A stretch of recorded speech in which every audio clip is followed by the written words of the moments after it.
Bienvenidos a esta exploración. Hoy nos vamos a adentrar en una figura quizá no tan conocida, San Eutiquiano, el Papa número 28. Eso es. Y en cómo era la Iglesia en su época, a finales del siglo III. Hablamos de los años 275 a 283. Exacto. Y para esta inmersión nos vamos a basar en unos extractos, unos documentos que detallan partes de su vida y sobre todo el ambiente, el contexto de la Iglesia de entonces. Ajá. Incluyen además un anexo que es particularmente interesante sobre las órdenes sagradas, o sea, la estructura de los ministerios en aquella época. Vale, o sea que tenemos doble objetivo aquí. Por un lado, ver quién fue este papa, qué hizo durante su pontificado, que cayó en un momento de aparente calma tras las persecuciones. Sí. Y cómo se centró parece en dos cosas, los mártires y el clero.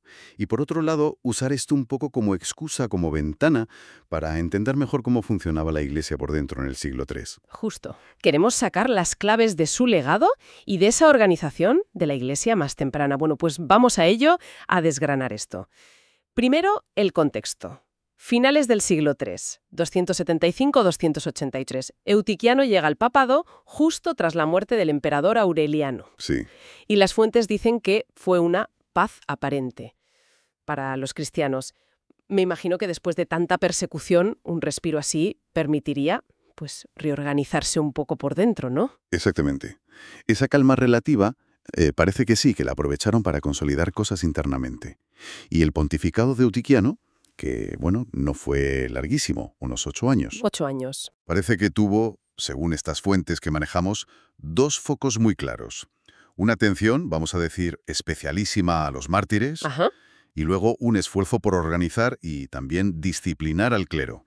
Vale, empecemos por los mártires. Suena lógico, ¿no? Venían de épocas duras. Pero, ¿qué hizo Eutiquiano en concreto? ¿Cómo fue esa atención especialísima? Pues mira, aquí hay algo bastante significativo que nos dice mucho de cómo la Iglesia de entonces vivía la memoria y la liturgia. A ver, las fuentes destacan una orden muy concreta de Eutiquiano. Mandó que ningún mártir fuera enterrado sin un pallium blanco. Un pallium blanco. ¿Y eso qué significaba? Supongo que era más que una simple mortaja. Mucho más, sí. Era un símbolo muy potente. El blanco, evoca pureza, claro.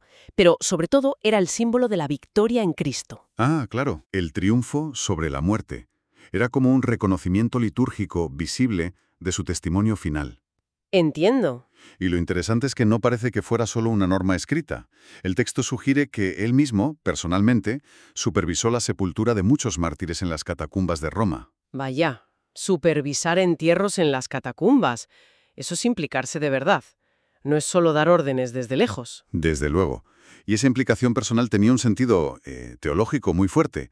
Hacía visible la conexión entre el sacrificio de Cristo, la Eucaristía, y el sacrificio de los mártires que daban la vida por él. Claro. No era solo recordarlos, era integrar su memoria de forma activa en el corazón de la liturgia, de la vida de la comunidad. Lo fascinante es eso, ¿no? Cómo se trenzan liturgia y memoria para dar forma a la identidad de la Iglesia. Entiendo. No un recuerdo pasivo, sino una celebración activa, que además fortalecería a la propia comunidad. Muy potente, sí. Exacto. Bueno, pues pasemos al segundo eje, la organización del clero. Y aquí es donde la cosa se pone realmente interesante para entender la estructura interna, ¿no? Sí, aquí entramos en la organización. ¿Qué se le atribuye a Eutiquiano en este campo? ¿Qué hizo? Pues la tradición, según recogen estos documentos, le atribuye un trabajo de poner orden. Ajá. Se dice que se esforzó en regular los distintos ministerios, las órdenes sagradas, desde los roles que se consideraban menores hasta los presbíteros, los obispos, buscando aclarar un poco las funciones de cada uno. Vale. También se menciona que impulsó la disciplina del clero, insistiendo en la responsabilidad moral, espiritual, de los ministros. Claro. Y en general promovió una mayor organización en todo lo que eran las funciones litúrgicas y también las pastorales. Regular, fortalecer disciplina, ordenar funciones, suena a un intento claro de consolidar la estructura justo en un momento en que quizás había más calma para hacerlo. Pero, ¿por qué era tan importante esa consolidación justo entonces? Bueno, si lo vemos en perspectiva, era vital. Consolidar la jerarquía no era solo papeleo, digamos. No. Para la Iglesia de la época, esa estructura era como la garantía visible de la continuidad apostólica. Ah, Ah, claro. O sea, la conexión directa sin romper con las enseñanzas y la autoridad de los apóstoles. Piensa que no había Internet ni nada parecido. Claro, ni fotocopiadoras. Exacto. Y con amenazas externas siempre hay. Asegurar esa sucesión y la unidad de la doctrina en todas partes era, bueno, fundamental para mantener la identidad y la fe. Claro, la estructura como un seguro de identidad y de continuidad. Entonces, si tuviéramos que resumir el legado de Eutiquiano según estas fuentes, ¿qué destacaríamos? Pues podríamos señalar varias cosas importantes. Primero, esa profundización de la conexión entre liturgia y culto a los mártires, dándole un sitio central, activo. Sí. Segundo, los avances en organizar de forma estable y disciplinar las órdenes sagradas, poniendo bases más firmes. Vale. Tercero, recordar siempre que el clero estaba para servir y ser testigo de Cristo ante la comunidad. Ajá. Y un detalle final, pero simbólico, que a él mismo lo enterraran en las catacumbas de Calixto, el cementerio de los papas, digamos. El cementerio papal, sí. ¿Mm? Eso refuerza la idea de formar parte de esa cadena de la sucesión de Pedro en Roma. Y de todo esto, ¿qué mensaje principal nos quiere transmitir la fuente sobre Eutiquiano y su tiempo? Yo diría que salen tres ideas fuertes. Una, la Iglesia primitiva no solo recordaba a sus héroes, los mártires, sino que los honraba activamente como modelos vivos, integrándolos en su culto. ¿Vale? La sucesión apostólica no era una teoría en el aire, sino algo real que se vivía y se expresaba en la liturgia y en la estructura de los ministerios ordenados. Entendido. Ya en el siglo III, Roma se iba consolidando como un centro de referencia, organizativo y doctrinal. Quizás sin saberlo del todo, estaba preparando a la Iglesia para pruebas futuras, que serían aún más duras. Entendido. Y precisamente esa labor de Eutiquiano organizando al clero nos sirve de puente perfecto para ir al anexo que comentamos al principio, ¿no? Exacto. Porque claro, te deja con la curiosidad de saber cómo era exactamente esa estructura que él intentaba ordenar. Justo. Esto nos lleva a preguntarnos, si Eutiquiano trabajaba en organizar al clero, ¿cómo era esa organización en el siglo III? ¿De qué estructura hablamos?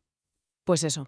Su labor nos invita a mirar con más detalle ese organigrama de la Iglesia primitiva. Pues vamos a explorar ese anexo.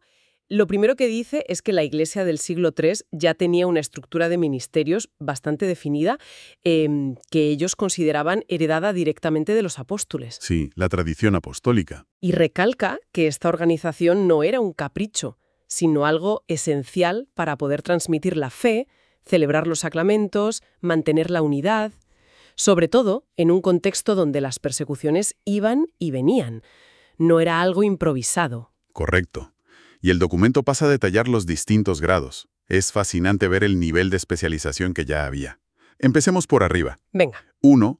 El obispo, en griego episcopos, que significa supervisor, se le consideraba el sucesor directo de los apóstoles en esa comunidad local. Vale. Tenía la máxima responsabilidad. Presidía la Eucaristía, ordenaba a otros ministros, presbíteros, diáconos y vigilaba la doctrina, que fuera la correcta, la ortodoxia. Eso es. Y el texto menciona específicamente al obispo de Roma, el Papa, como el que ejercía el primado petrino, o sea, esa autoridad especial heredada de Pedro y reconocida sobre toda la Iglesia. La figura central de la comunidad local. Entonces, con esa conexión directa con los orígenes, y en el caso de Roma, una autoridad más amplia. Exacto. Luego, como colaboradores suyos, estaban los 2 presbíteros, en griego presbítero y que significa ancianos. Eran los principales ayudantes del obispo. Ajá. Muchas veces presidían comunidades más pequeñas dentro de la diócesis o le ayudaban al obispo en la Eucaristía y otros sacramentos. Siempre bajo la autoridad del obispo local, eso sí. Entiendo, como si fueran una extensión del ministerio del obispo en diferentes sitios o para tareas concretas. Podríamos verlo así, sí. Y luego, con un perfil muy característico, estaban los 3 diáconos, en griego diakonoi, servidores. Su papel era importantísimo y muy visible. Estaban muy centrados en el servicio de la caridad. ¿La caridad? Atención a los pobres, viudas, huérfanos, gestionar los bienes de la comunidad para ayudar a quien lo necesitaba. Pero también tenían funciones clave en la liturgia. ¿Cómo cuáles? Pues proclamar el Evangelio en la misa, ayudar a repartir la comunión, y además solían encargarse de mantener el orden en las reuniones. Un rol muy práctico, muy pegado a las necesidades de la gente y también a la liturgia. Parece un ministerio fundamental en el día a día de la Iglesia. Sin duda. Y la cosa no acababa ahí. Había toda una serie de roles de apoyo, a veces se les llama órdenes menores, pero que eran esenciales para que todo funcionara bien, la comunidad y la liturgia. A ver. Por ejemplo, los subdiáconos. Asistían directamente a los diáconos en sus tareas tanto de caridad como litúrgicas. Cuidaban los vasos sagrados, preparaban el altar. ¿Vale? Ayudantes directos de los diáconos. Y luego otros roles muy específicos. Acólitos, que solían ayudar en la liturgia, llevando las velas o ayudando con el pan y el vino. Ujú. Lectores. Su función principal era proclamar las escrituras en las celebraciones. Y también ayudaban a enseñar a los que se preparaban para el bautismo. Los catecúmenos. Eso es. Exorcistas, que tenían un papel en preparar a esos catecúmenos, en los ritos previos al bautismo con oraciones de liberación. Y finalmente, los hostiarios o porteros. Porteros. Sí, su tarea era cuidar quién entraba a las asambleas. Puede sonar a poco, pero piensa en tiempos de persecución. Hombre, claro. Sí, controlar quién entraba era vital para la seguridad de todos. Es impresionante ver ese nivel de detalle, de especialización, ya en el siglo III. Desde luego, no es la imagen que a veces se tiene de comunidades primitivas un poco desorganizadas. No, no. Entonces, esta estructura no era solo un dibujo en un papel, sino que se vivía en el día a día, en las misas, por ejemplo. Totalmente. Las fuentes nos dicen que las celebraciones principales, como la Eucaristía del domingo, se hacían a menudo en casas particulares adaptadas, las famosas Domus Ecclesia. Casas iglesia, exacto. Y podemos imaginar la escena. El obispo presidiendo, rodeado de sus presbíteros, los diáconos ayudando activamente, quizá repartiendo la comunión o leyendo el Evangelio. Los lectores proclamando la palabra desde un sitio visible, los acólitos cerca del altar y los hostiarios vigilando discretamente la puerta, cada uno con su función dentro de un todo orgánico. ¿Y el propósito último de toda esta organización tan cuidada, según el texto, cuál era? Pues mira, el objetivo era doble y fundamental. Por un lado, garantizar la unidad de la fe y de la práctica en las distintas comunidades, asegurar que se mantenía la misma enseñanza de los apóstoles. Vale, unidad. Y por otro, asegurar la continuidad de esa misma fe y práctica a lo largo del tiempo, pasándola fielmente a las siguientes generaciones a través de estos ministerios ordenados. Era, en esencia, un mecanismo vivo para conservar la identidad apostólica de la Iglesia. Entendido. Entonces, si miramos todo esto junto, Euticiano, su trabajo, esta estructura tan detallada, ¿qué significado más amplio sacamos? ¿Qué nos dice esto sobre la Iglesia de esa época? Pues tiene una dimensión que podríamos llamar apologética, es decir, que sirve como defensa o explicación de la fe frente a ciertas ideas. Fíjate, es fascinante ver cómo esta estructura contradice algunas narrativas históricas un poco simplistas. ¿A qué te refieres? ¿Qué narrativas contradice? Principalmente, esa idea de que la Iglesia primitiva era una especie de movimiento superespontáneo, carismático, desorganizado, y que toda esta jerarquía tan compleja fue una invención muy posterior, quizá medieval, como una especie de traición al espíritu original. Ya veo. Choca con esa noción de una iglesia primitiva puramente espontánea frente a la evidencia de una organización temprana y además deliberada. Precisamente, el texto lo subraya. Esta evidencia del siglo III demuestra que la Iglesia no era solo un conjunto de grupos improvisados, ya era un cuerpo estructurado, Claro. con ministerios bien definidos y una clara conciencia de sí misma y de su misión. Muestra una conciencia muy temprana de lo importante que era la sucesión apostólica, de que hacía falta una estructura para guardar la fe. Ajá. Y recalca algo crucial, que en la vida de esa iglesia, la liturgia, el culto, la vida en comunidad, la catequesis, la enseñanza y la diaconía, el servicio de caridad, no iban por separado, eran partes unidas de una misma realidad de iglesia. Bien, creo que hemos cubierto bastante y con detalles muy reveladores. Recapitulando un poco, hemos explorado la figura de San Eutiquiano, papa a finales del siglo III. Hemos visto cómo, en un periodo de relativa calma, se centró en dos cosas clave: honrar a los mártires de forma muy concreta, muy litúrgica. Sí, el Pallium Blanco, la implicación personal. Exacto. Y también en trabajar en la organización y la disciplina del clero. Y a partir de él hemos profundizado en cómo era la estructura de ministerios que ya existía en la Iglesia de ese siglo. Hemos visto una jerarquía definida, obispos como sucesores de apóstoles, con el Papa en Roma y su primado petrino.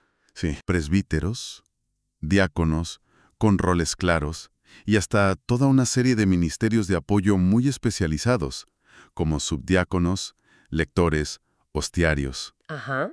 Lejos de ser algo improvisado, nos muestra una iglesia ya muy organizada y muy consciente de su herencia y de su estructura apostólica. Definitivamente, una imagen mucho más compleja y estructurada de la iglesia primitiva de lo que a veces se piensa. Sin duda.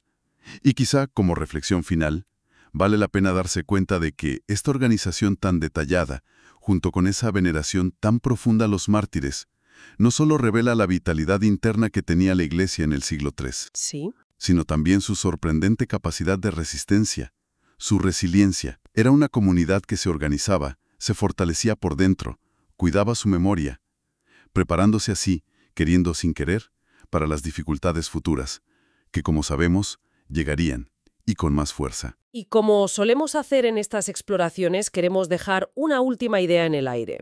Algo para seguir dándole vueltas después de esta conversación. Efectivamente. Ahí va una pregunta para pensar.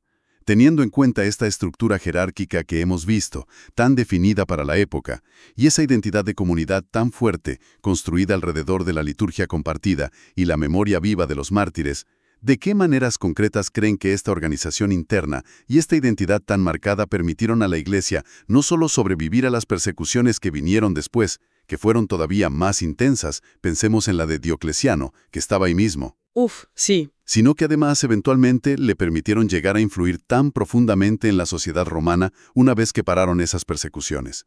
¿Qué tuvo esa estructura interna que le dio tal capacidad de resistir y de influir a largo plazo?